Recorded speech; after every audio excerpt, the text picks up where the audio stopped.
أنيس دربي أعز صحبي. 10 متسابقين هم صفوة الصفوة من حفظة القرآن الكريم في العالم أجمع، رشحتهم لجنة التحكيم للتأهل للمرحلة النهائية للتنافس علنيا على الفوز بالمركز الأول. فقالوا على الله توكلنا ربنا لا تجعلنا فتنة. قال ربنا الذي أعطى كل شيء خلقه ثم فلم ينظروا إلى السماء فوقهم كيف بنينا واتقوا يوما ترجعون فيه إلى الله.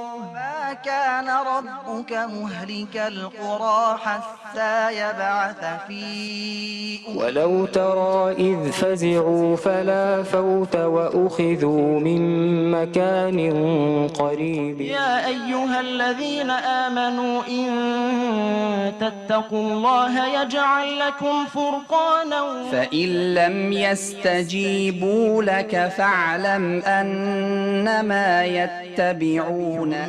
ثم أورثنا الكتاب الذين اصطفينا من عبادنا فمن يوم يكشف عن ساق ويدعون إلى السجود.